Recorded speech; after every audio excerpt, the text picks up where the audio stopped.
It's been a while since I've done a 2 megapops challenge if you exclude the exactly 2 megapops one, so I decided to bring it back. We're going to be trying the artillery battery 2 megapops on Dark Path, which will be pretty cool.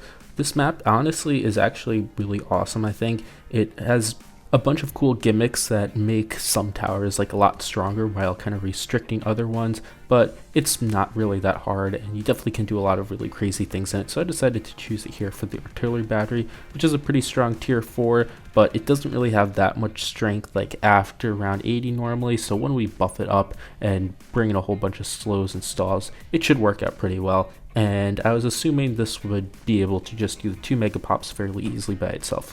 I feel like this is kind of important really because I haven't done one of these 2 megapop challenges in such a long time, so I'm probably a bit rusty, and if I went for any harder maps it would be a little bit of a disaster. So basically for the rundown, we get a whole bunch of darts in the back so we can beat the first round. One of them goes to 002 to be able to take out round 24, and we're just going straight into the artillery battery. And then I believe, yeah, I get a spike there just to deal with the rest of the camos. I'm not getting something that will reveal camo or go for like a camo village, nothing like that just yet. Instead, I need to get that artillery battery up fast, so I'm rushing just straight for it. This pack should be good because it can just like clean up whatever comes out and can beat all the other camos.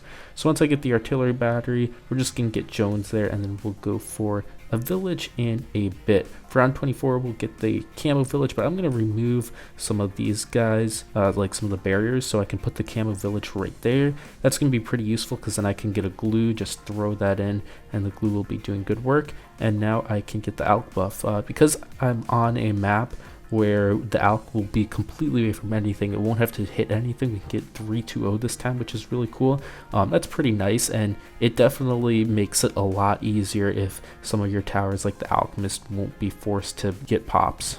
So from there, I'm just going to build into some other support towers. We've got the drums, all of that. We have striker, alk buff. I'll get into stim later, which honestly it doesn't give much benefit, to be honest, and it probably would have been a lot safer to just rush straight for the home lane defense instead of getting stim first, but it doesn't really matter. So I get the overclock, I get the Moab glue that goes up to relentless glue. I'm getting a 4-2-0 because I'm going to grab an absolute 0 in there. I get absolute 0 before call to arms, and that just slows everything down so much. It's pretty important, so we go for that then. And the rest of the mid game is honestly really easy. You just chuck overclock on the thing, and then the artillery battery should be able to take out all the Moabs just fine, all the Bloons just fine. When it comes to BFBs, you either have to do some like micro, you use the ability and all that. I don't want to use Jones' concussive shell as much because it does take a lot of pops, so only on like round 97 I really bring that out because it doesn't get that many and you kind of need it for round 97. So I'll come back when some more developments happen.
Alright, so we're back here, and we're in the 90s now. So I got the absolute zero up, we got that sim, relentless goo, and the villages. I didn't do anything with discounts. I probably could have saved some money if I planned that out, because this ends up giving me 2 camo villages, which isn't, I guess, totally ideal. So if I were to redo this, I could have gotten some extra cash by getting discounts, that would discount stuff, and I wouldn't be forced to buy 2 camo villages.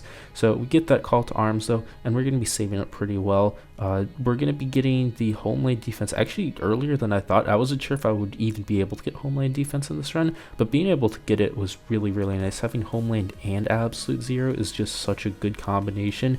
It will just make everything so strong and everything else is going so slow that everything just gets beat up super easily without much concern. None of these rounds really took a lot of time. I had the ability to kind of like stall rounds out with that absolute zero there, which I took advantage a little bit, not like a crazy amount. It didn't really need like absurd stalls, just to get the abilities back here and there would be nice. So like round 96, 98, 100, I took advantage of that a little bit. But the save up goes pretty well, and a lot of these rounds are also done first try. They just come in, we whack all the abilities and all of that, and you'll notice that I'm like pressing the abilities themselves a lot here, which is pretty interesting compared to using hotkeys. And I'm doing that just because I don't want to accidentally press the Striker Jones ability, which would use concussive shell, because at this point now it takes a lot of pops. Actually, if I were to accidentally use it on 98, we'd get like over 500 pops taken with just 1 shell.